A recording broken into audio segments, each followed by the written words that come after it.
அலைஹிஸ்ஸலாம்.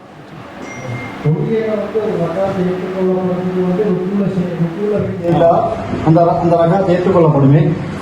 அது ஒரு மார்க்க உபதேசம் வந்து 10 தேதி அல்ஹம் சூரத்தில் வந்து சேர்ந்து அல்ஹம் சூரத்தில் ஓதப்பட்டா தான் அந்த ரகாத் ஏற்றுக்கொள்ளப்படும் என்று அதுக்குரிய விளக்கம். அதாவது தொழுகையில் ஒரு ரக்காத்துல ஒருத்தர் இணைகிறார், எந்த இடத்துல இணைஞ்சா அந்த ரக்காத் கணக்கில் வருவார், ஒரு ரக்காத் கணக்கில் வருவார் என்றது கேள்வி.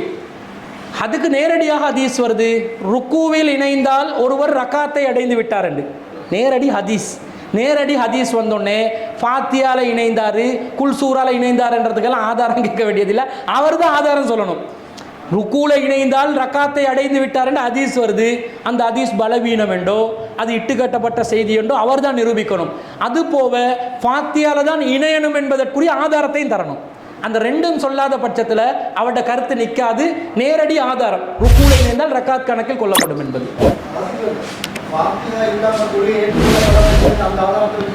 அதாவது ஃபாத்தியா இல்லாமல் தொழுகை இல்லை என்பது, நான் தொழுகையில் இருக்கிறேன், நான் ஃபாத்தியாவை நானே வேண்டுமென்று ஓதுறேன் இல்லை, இந்த நிலையில தான் ஃபாத்தியா இல்லாமல் தொழுகை இல்லை.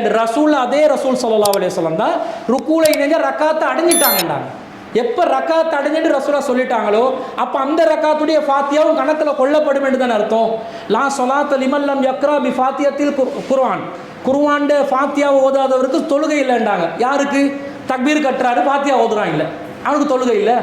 அவன் தக்பீர் கட்டி குல்சூரா ஓதினத்துக்கு வேலை இல்லை, ஃபாத்தியா ஓதலையே.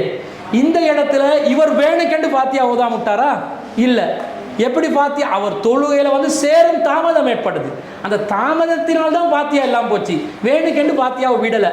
அந்த வகையில் இந்த நேரடி ஹதீஸ் கொண்டு வர்ற விஷயத்தில் ரசூல் அதை அங்கீகரிச்சிருக்கிறதுனால நாங்கள் அதை ரக்காத்துடைய கணக்கில் தான் எடுப்போம். ரசூலா சொல்லிட்டாங்க, எனவே ரக்காத்துடைய கணக்கில் தான் அதை எடுப்போம்.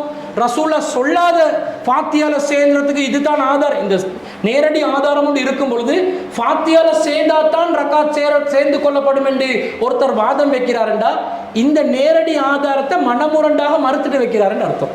எனவே அந்த வாதத்தை ஏற்றுக்கொள்ள முடியாது. பெண்கள் தரப்புல கேள்வி கேட்கல, கேள்வி கேளுங்க.